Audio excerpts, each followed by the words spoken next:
He was known by many names, none of them real. In the ranks of resistance fighters, he was a ghost, a myth whispered among the hills and alleyways of Gaza and the occupied territories. To his comrades, he was simply Abu Fajr, Father of Dawn, a title he earned not from fatherhood, but from vanishing before daylight after every operation. Israeli drones couldn't pin him. Human intel failed. His digital footprint was non-existent. For over a decade, he moved through cities and borders like smoke through fingers. He orchestrated sabotage in Rafah, smuggled tech through tunnels that didn't exist on maps, and coordinated movements from Jenin to Khan Yunis without ever showing his face to a camera. Then, in the spring of 2023, he disappeared. It was early May. No Israeli airstrikes had been recorded that week. No cross-border raids, no Hamas announcements, no martyrdom posters. Just a single note passed through a closed channel. Contact lost. Last ping near Beit Hanun. His convoy never arrived. No bodies, no wreckage, just silence. By the time the message reached Beirut, it was already too late. The commander everyone called uncatchable had vanished into thin air, this time without a plan to return. The resistance panicked. Within hours, his safe houses in Egypt, Jordan, and the West Bank were checked empty. His burner phones went dead. His aliases became hollow shells. And just like that, a man who had outwitted drones, informants, and global intelligence networks for over 12 years was gone without a trace. The vacuum he left behind rippled through the factions. To some, he had become more than a soldier. He was strategy incarnate, a man who held secrets about funding lines, encrypted systems, and names that didn't officially exist. His absence wasn't just a loss, it was a threat. If captured, it could dismantle half the resistance. If dead, it would change the balance of fear. And if neither? If he had simply walked away? That was a possibility too dangerous to consider. His last known location, a half-paved access road near the Erez crossing, offered no clues. No surveillance footage, no distress signal, just 200 meters of tire tracks that disappeared into dust and rock, and a silence that began to spread like a shadow across the region. The whispers began before midnight, first on encrypted channels, then across Twitter accounts that had long since abandoned their original languages. Mossad had taken him, some said. Others insisted it was an inside job, a rival cell, eliminating a liability, a leader who knew too much or said too little. Within 48 hours, Arabic news outlets began to run with the headline, "Senior Palestinian Commander Missing." Al-Mayadeen speculated drone strike. Al Jazeera leaned toward clandestine arrest. Israel said nothing. Their silence, as always, was louder than a denial. Inside the camps, paranoia bloomed like black mold. Some claimed he had defected, trading coordinates for a new life under a different name, somewhere the sun still touched windows without shattering them. Others believed he had been lured into a trap, thinking he was heading to a meeting with regional allies, only to be vanished into a dark room with no exit. The more radical voices whispered of betrayal from within, the kind that doesn't make noise but leaves a gap shaped like fear. Theories multiplied, each darker than the last because no one could accept the truth. They simply didn't know. The commander's family released no statement. His brother, once seen flanking him at a funeral in Gaza City, refused to answer journalists' calls. Fighters in his unit locked down all comms. There was no vigil, no martyrdom posters, no digital eulogies, not even a hashtag. Just a blank space where his presence had once been a ghost in a war where ghosts don't last long. The absence of wreckage was the most unsettling detail. No charred remains, no cratered street, no trace of thermal impact. If it had been a drone, there would be wreckage. If it had been a hit, there would be noise. This was something else entirely. Even his enemies were unsure how to respond. Israeli defense commentators called it a welcome development, yet no one officially took credit. For an adversary so deeply watched, so intensely hunted, to disappear in absolute silence, it unnerved even them. Something was wrong. Something was unfinished. The resistance called it a delay. The intelligence community called it a message. But no one could answer the real question.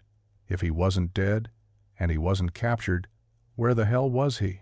By mid-2025, most people had stopped saying his name aloud. Time had a way of sanding down even the sharpest mysteries, leaving behind only half-remembered rumors and stray theories posted by sleepless men on encrypted forums.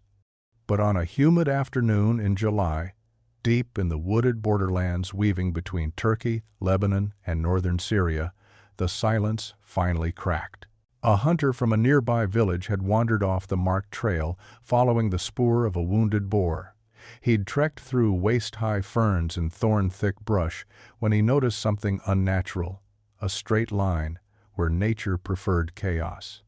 An overgrown path, swallowed by roots and vines, leading deeper into the forest. He followed it.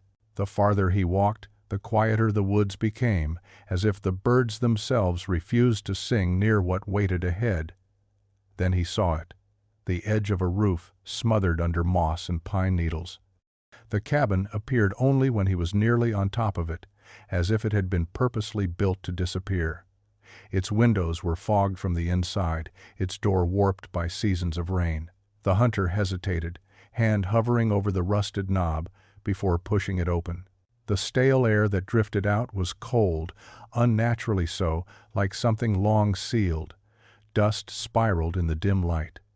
The cabin was small, barely more than a single room, with a stove, a narrow cot, and a table. But it was the table that froze the hunter where he stood. 2 plates, 2 forks, 2 cups. 2 cloth napkins folded with meticulous care. And in the center, a vase holding wilted wildflowers fresh enough to suggest they'd been placed there days earlier, not months or years. At first, the hunter thought the figure in the corner was just a coat slung over a chair. Then the light shifted. A body slumped, decomposed, clothing fused with bone and fabric. No blood, no broken furniture, no overturned dishes. Death had come quietly, like a visitor who had been expected. The hunter stumbled back, knocking over a metal kettle that clattered across the floor, the only sound in the suffocating stillness. He ran the whole way back to the village without looking over his shoulder. By nightfall, local authorities had cordoned off the trail. By the next morning, investigators from 3 countries had arrived. Word spread quickly. An unidentified corpse, found alone in a hidden cabin, table set as if waiting for someone who never came. And for the first time in 2 years, people began to whisper the commander's name again. The confirmation came quietly, long before any official statement. A single technician in a dim laboratory stared at the DNA match on her screen, her breath catching in her throat. The body in the cabin, the one left to decay in silence, while a second plate waited untouched, belonged to the vanished commander. The ghost of 2023 had resurfaced, but not in the way anyone expected. By the time the news reached Beirut, the cabin had already been sealed off, its contents photographed and catalogued. Forensic teams worked with a kind of stunned reverence. His clothing was intact, weather-worn but undisturbed, no signs of restraint, no fractures, no hemorrhaging, no defensive wounds. Even his fingernails were clean. It was as if he had simply sat down in that chair and exhaled until he no longer breathed. The cause of death came back as inconclusive, acute physiological collapse, the kind of phrasing used when science has no answer. What haunted investigators wasn't the body. It was the second chair, the empty one, pulled out, angled slightly toward him. The dust around it disturbed more recently than the dust around his own seat. Someone had sat there. Someone alive. Someone who left without a trace. There were no passports, no phones, no wallet, not even spare clothing. The cabin had been wiped clean of identity. Except for one thing, a notebook hidden beneath a loose floorboard. Its pages were filled with symbols, slashed lines, coordinates, and fragments of Arabic written in a hurried, almost frantic hand. Some pages were smudged, others torn. The last entry, scribbled across half a page, read, "He said he would come. I waited." No name, no hint of who he was. Intelligence analysts pored over the notebook, arguing about whether the writing was strategic, paranoid, or something else entirely. One investigator swore the codes matched older communication ciphers used by factions long believed defunct. Another insisted the coordinates were safe house markers. But none could explain why one of the most hunted men in the region had died quietly in a foreign forest, seated at a table set for a meeting that never happened. The world had searched for answers in airstrikes, betrayals, and secret prisons. No one imagined the truth would begin in a lonely cabin, a wilted bouquet, and the seat across from him still waiting. They searched the place inch by inch. Forensics wore out their gloves, sifting through dust and decay, looking for meaning in every corner of that wooden tomb. The cabin, though small, was more than a shelter, it was a system. Behind the cabin, barely visible under brush and rock, they found solar panels wired directly into a junction box feeding the interior. Inside were canned goods, Turkish brands mostly, dated from the last 12 months, lined up with obsessive order. Medical supplies in labeled kits, water purification tablets, a filtration unit. The place was rigged for long-term survival and for silence. Tucked into a hollowed cabinet, a shortwave radio with encryption mods that weren't homemade. This was military grade. But there was no phone, no laptop, no SIM cards, no batteries. No digital footprints of any kind. If they had existed, they were already gone, wiped, removed. Someone had erased the trail either before his death or after. Then they found the floorboard.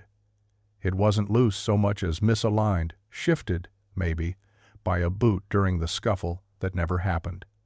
Beneath it, a thin wooden box, inside of which were pages. Not paper. Fabric, maybe vellum. Some torn, some burned at the edges. All covered in ink. The drawings made no immediate sense.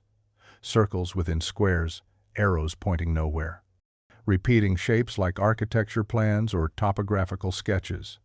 But there were symbols too, half religious, half tactical. A crescent drawn beside a broken rifle, a bleeding eye with 3 tears. One page showed the same forest valley the cabin sat in, but from above, like a satellite image drawn by hand.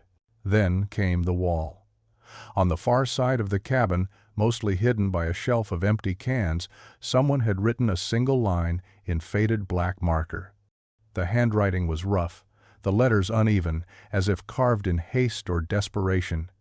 In Arabic, it read, "He never came, no signature, no explanation."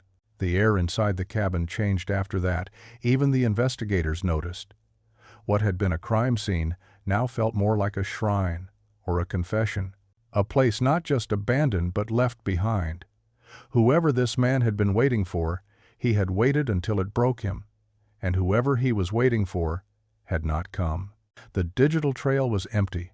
Surveillance databases, thermal satellite overlays, and facial recognition searches all came up dry.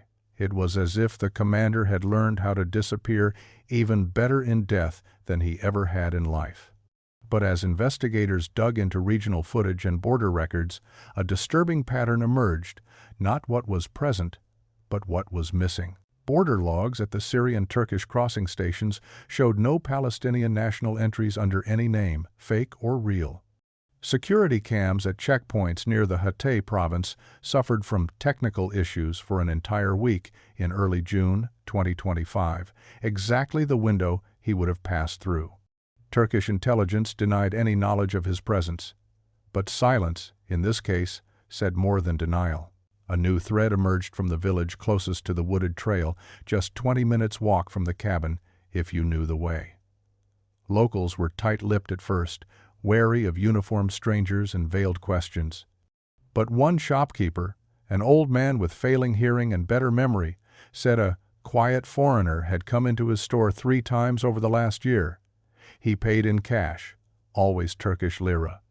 Bought only basic goods, dried fruit, iodine, notebooks, matches. Never cigarettes, never alcohol, never spoke unless spoken to. Another villager, a younger man who worked part-time repairing motorcycles, swore he had seen the same stranger arguing with someone 2 weeks before the body was found. Not shouting, he clarified, but tense. You could feel it, like they were disagreeing about something that already happened. He remembered the second man, darker-skinned, wearing a scarf pulled high over his face, speaking Arabic in a clipped dialect. They stood beside a black SUV with no plates, parked off the main road. When asked what direction they left in, the man just shrugged. They didn't leave together. This changed everything. The story was no longer one of isolation, but of choice. The commander hadn't just run, he had continued operating, hiding, planning. He hadn't been alone.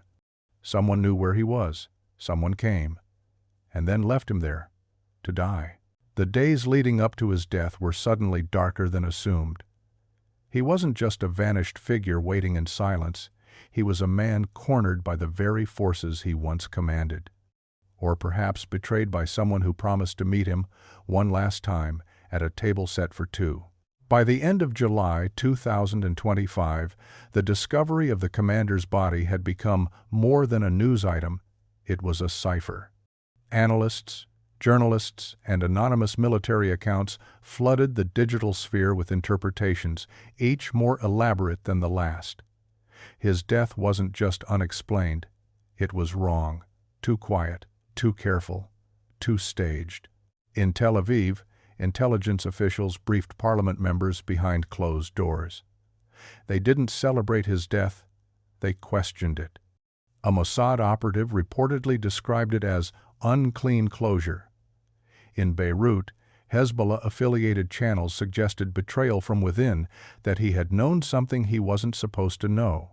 In Amman, some murmured he was preparing to expose secrets bigger than any faction, perhaps even crossing into cooperation with Western agencies. Was he in hiding from his own people? The idea spread quickly. Over the years, power shifts had fractured resistance groups, turning alliances into fault lines. Perhaps the commander had refused to carry out a new operation, disagreed with the direction of leadership, or uncovered something he couldn't unsee. In that version of the story, the cabin was not a retreat, but a last resort. A man marking time, waiting for a promised extraction that never came. Others insisted he hadn't fled at all, that he had gone dark to prepare something, a campaign, a political play, a high-level defection, the kind of silence that precedes an earthquake. The kind of plan that requires absolute secrecy, even from those closest to him. But then, why die in the woods? Why alone? Why a dinner table? That detail, the table for two, sparked the wildest speculation. Some said it was symbolic, a message to his enemies, or to one enemy in particular. Others whispered about an alleged ex-Mossad agent turned rogue who had met the commander years before during indirect negotiations. Was the second chair for him? Had the commander hoped for one last conversation? One final bargain? A darker theory began to spread on anonymous message boards. The table wasn't a meeting, it was an offering, an act of ritual or repentance. The kind of farewell only someone burdened with too many secrets could conceive. But there were no answers, only that one unshakable image, 2 plates, 1 man, and the unbearable wait for someone who never came. It took weeks before the notebook even began to make sense. Most pages were a storm of symbols, phrases with no context, numbers without units, and drawings so crude they bordered on childlike. But slowly, piece by piece, cryptographers started pulling meaning from the chaos. Patterns emerged not in the handwriting, but in the repetition. Phrases echoed across pages like mantras. The second signal, red window, Al-Quds hour. No dates, no names, just fragments of a plan or prophecy, bleeding through time. The second signal appeared 14 times, once followed by a frequency range, 6.742 megahertzes shortwave. Another time paired with what appeared to be a date, the 3rd of November 2025. But the entry was crossed out, violently, and beneath it someone had written, "Moved again. He knows." Who "he" was remained unclear. Possibly the same figure meant to take the second seat at the table. Red window was harder to interpret. It appeared only 3 times, each alongside sketches, half-formed shapes resembling city blocks, watchtowers, mosques, and once a crescent moon with a small cross beside it. Some analysts believed it referred to a time frame, a vulnerability. Others suggested it was a code name for a defunct operation revived in secrecy. But the phrase that lingered the longest, Al-Quds hour, was scrawled across an entire page, not once. Over and over, the ink pressed so hard it bled through. Below it, in smaller handwriting, almost an afterthought, "The hour has passed," and still, no voice. It didn't read like a plan, it read like despair. Toward the middle of the notebook, coordinates began to appear. None complete. Some with digits missing, others overwritten. A few led to mountain passes, others to bombed-out neighborhoods. A cluster seemed to triangulate somewhere in southern Lebanon, but without context, they meant nothing. Were they safe houses, caches, targets? And then the final page, torn at the edge, as if ripped from a larger thought. Only one line, written without hesitation. "He promised." I waited. No time, no signature. Just those 5 words, etched like a tombstone. It was the same message as the one on the cabin wall, the same ache folded into every theory. Whoever he was, he hadn't come. And whatever the commander was waiting for, rescue, truth, or punishment, arrived too late. It was the empty chair that haunted them most.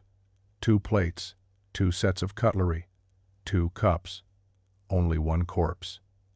The implication was clear. Someone else had been there.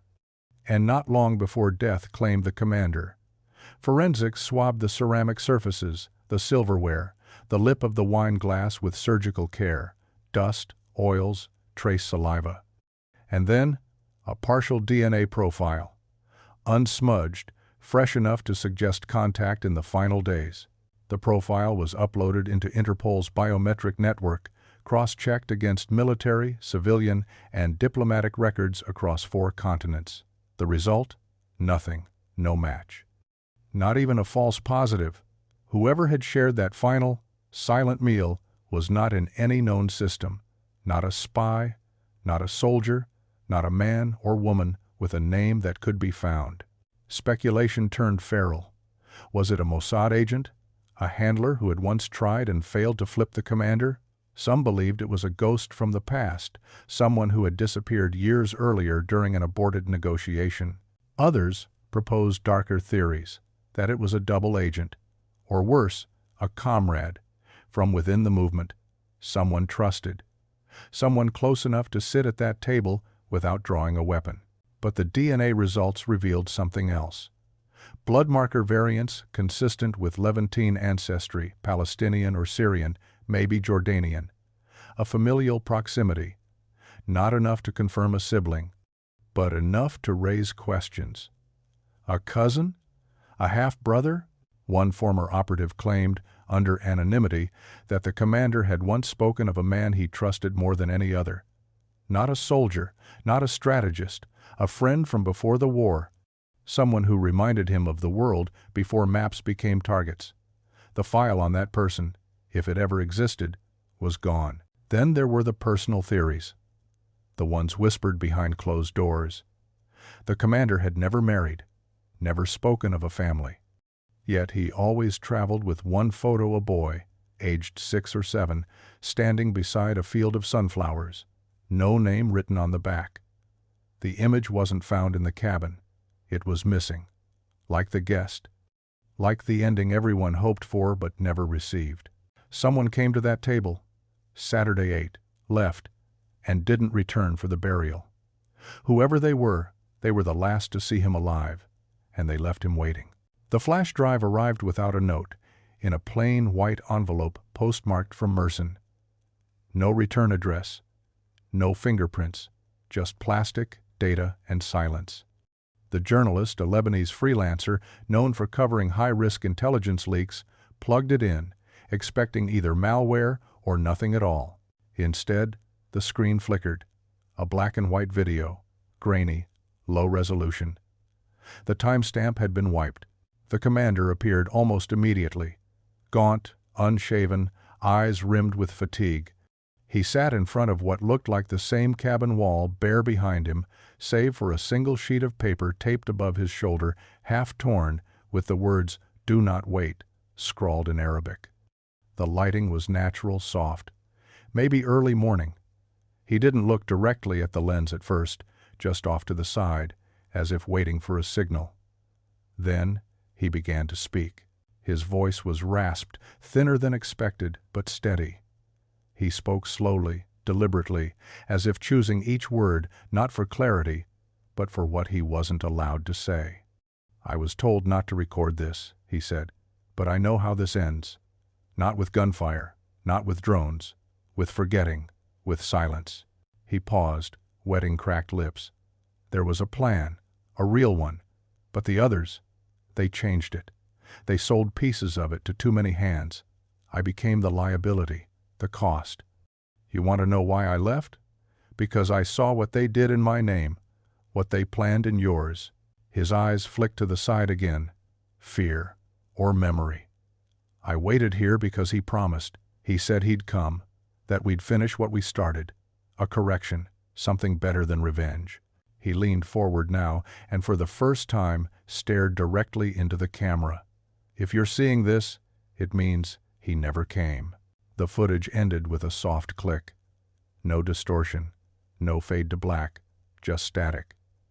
Analysts later confirmed the voice was authentic. The environment matched the cabin. The video had likely been recorded weeks before the body was found, but the flash drive raised more questions than it answered. Who filmed it? Who mailed it? Why now? And most of all, who was he? The truth wasn't buried. It was mailed, one envelope at a time, to those willing to watch a man break under the weight of promises no one kept. The footage was barely a week old when the first gunfire broke out in Shujaiya. Not from Israeli drones or IDF raids, but from within. The commander's death didn't bring unity. It brought fragmentation. His absence had created a power vacuum. His reappearance as a corpse, gaunt, cryptic, surrounded by symbols and silence, split his followers into factions that no longer spoke in whispers. They acted. To some, he had become a martyr. The ultimate sacrifice, a man who saw betrayal coming and chose isolation over compromise. His final message, cryptic as it was, became scripture. He never came was daubed in spray paint across ruined walls in Khan Yunis and carved into mosques in Nablus. His death became rallying fuel, an argument that the revolution had rotted from within and needed purification. But others weren't convinced. They called the cabin a fabrication, a stage, a trap built to erase him cleanly, make it look like suicide or surrender. These voices claimed the footage was altered, the notebook a decoy, the DNA planted. To them, the commander had either been assassinated in cold blood or worse, captured, broken, and released just long enough to destroy his own legacy with a final performance. Within weeks, encrypted chats between mid-tier leaders leaked. Some questioned whether he had been planning to defect to a rival movement, to foreign intelligence, even to Israel itself. One operative from the West Bank accused the upper command of orchestrating the disappearance, saying the commander had grown too independent. And then there were those who believed he had simply broken, that in the dark, weightless space between ideology and reality, something in him snapped. A man who had spent his life weaving webs of secrecy, who could walk through borders and back channels with ease, finally collapsed under the weight of his own silence. The commander's movement fractured. Some pledged themselves to his memory. Others erased his image from walls, his name from speeches, External actors, both allies and enemies, watched the chaos unfold, studying the ripple effect of a death too quiet, too strange to weaponize cleanly. And through it all, one question echoed in every camp, every channel, every war room. What did he see in those final days that made him walk into the forest and never come back? By late autumn, the trail to the cabin had vanished again. Nature reclaimed it quickly, moss swallowing the roofline, roots cracking the stone threshold. The officials who had once surrounded it with yellow tape and drones now ignored it. Whatever secrets it held had already escaped. And yet people came. Not many. Just enough to make an impression in the earth. A footprint here. A cigarette stub there. No words exchanged. No announcements made. They came alone, always. Fighters, maybe. Pilgrims, spies, ghosts. Some left things behind, stones, scraps of fabric, photos with the faces scratched out. And then one day, a memorial appeared. Not grand, just a single block of limestone at the tree line, flat and weathered. On its face were two names, one etched, one scratched out until the letters were illegible. Beneath them, nothing. No flag, no slogan, just a space where meaning used to be. Locals whispered about the site. Some said it was cursed, that anyone who stepped inside the cabin would hear whispers that weren't theirs. Others said it was sacred, a place where two men once met to choose between violence and silence, and both chose wrong. A few even claimed they had seen lights from the cabin after midnight, flickers, movement, as if someone had returned. But no one ever stayed. Inside, the cabin remained untouched. The table was still there, undisturbed. The flowers had turned to dust. The plates remained, one with a faint ring of dried liquid, the other spotless. The second chair had been moved slightly, as if someone had sat, then stood again. A moment caught in time. No official investigation remained open. The footage had been archived, the notebook locked away in a vault. The political fallout faded into newer headlines. The commander's name became a rumor again, spoken only in careful tones, or not at all. Yet the story refused to end. The table remained set, the chair remained empty. The final question, who he waited for, lingered not because it went unanswered, but because, maybe, the answer was never meant to come. And in the heart of a forest no one marked on any map, the silence remains, heavy, watching, waiting, just like him. This story was brutal, but this story on the right-hand side is even more insane.